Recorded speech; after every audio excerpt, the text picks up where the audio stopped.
حساب کثرت اغیار وصل میں کہتے ہیں بات ٹال کی گنتی غلط ہوئی۔ 1914 میں اردو کے محسن جلیل لالا سری رام کی کتاب خم خانہ جاوید سامنے آئی۔ اس میں لکھا تھا لالا سری رام اور اندر قوائف میں تھا لالا مدن موہن لال۔ جب یہ کتاب چھپی تو زبان شناس اور قواعد کے دلدادہ لوگوں نے کہا کہ یہ لالا کا لفظ لام الف لا لام زبر ہے ہائے حفظ آخر میں، یہ چونکہ ہندی لفظ ہے لالا، ان کے خیال میں ہندی لفظ ہے، اسے لام الف لا کے ساتھ تو لکھا جا سکتا ہے، لام ہے لا یعنی دوسرا جز لالا کا اس طرح نہیں ہونا چاہیے جیسے سری رام جی نے لکھا۔ بڑے مباحث ہوئے اس پر۔ میں اس بحث کو ایک اور املا کی طرف بھی لے جاؤں گا، لیکن پہلے یہ املا سن لیجئے کہ کرشن جی کا نام پیار سے لالا ہے، انہیں للا بھی کہتے ہیں، ہندو تاریخ و تہذیب کے جاننے والے جانتے ہیں۔ اس بنیاد پر کہ پیار سے انہیں لالا اور للا کہا جاتا تھا، یہ ایک ہندی لفظ تھا، بیٹے، پیارے، پوت، سیدھے سادے، شریف، نیک، اچھے بچے کے لیے استعمال ہوتا تھا۔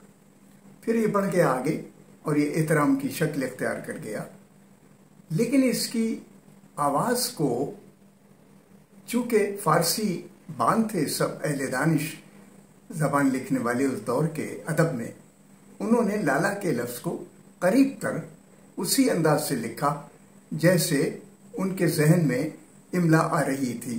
مثلا تھانے کی املا ان کے ذہن میں جس طرح تھی، تھانہ، پتہ، ایڈریس، یہ ہندی کے لفظ ہیں، اسی طرح انہوں نے اس کو منتقل رکھا، بدلا اس لفظ کو دوسری طرف لے جا کے، اور ہائے حفظ آخر میں پہلے لا کے متصل دوسرا لا، لا لا، وہ اس طرح لکھ دیا جیسے عربی ہا لکھی جاتی ہے۔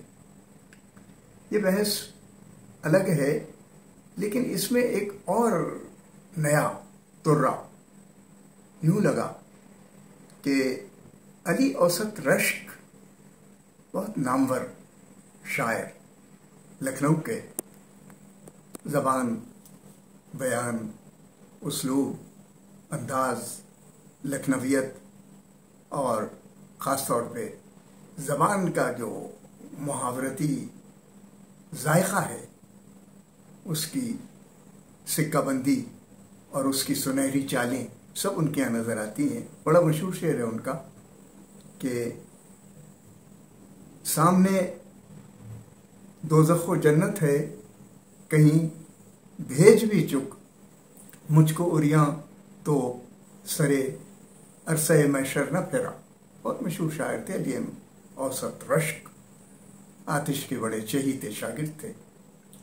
انہوں نے ایک غزل لکھی اور یہ میں واقعہ بیان کر رہا ہوں، اردو معلیٰ میں حسرت نے اس کو بیان کر دیا ہے۔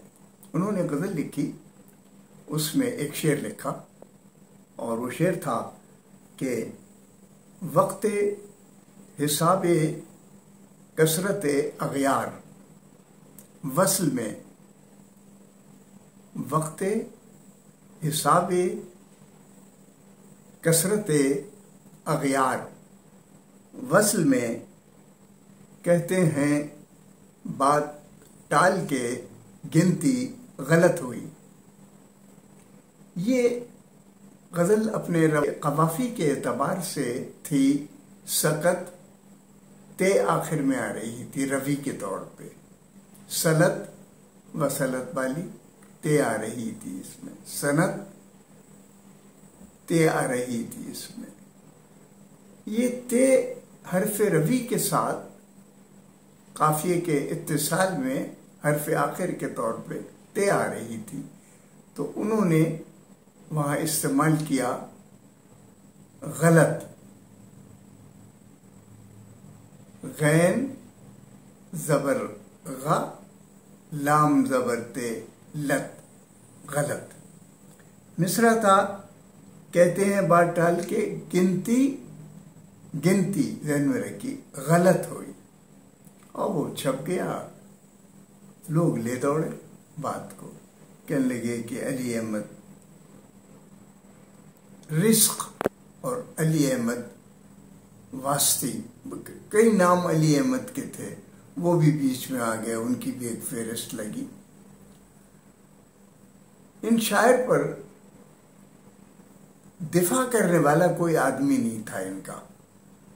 حسرت نے یہ شعر عام کیا اور یہ لکھا کہ شاید ضرورت شعری کے طور پر شاعر نے تے لکھ دیے،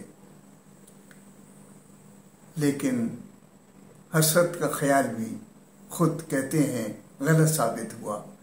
بعد میں معلوم ہوا، حسرت کہتے ہیں اردو معلیٰ نکات سخن میں معائب والے چیپٹر میں دیکھیے، کہتے ہیں کہ بعد میں معلوم ہوا کہ جب عدد کی حساب کتاب کی پہلے انشاء قواعد میں غلطی شمار ہوتی تھی تو غین لام تے کے طور پہ آتی تھی، وہ توئے سے استعمال نہیں ہوتی تھی.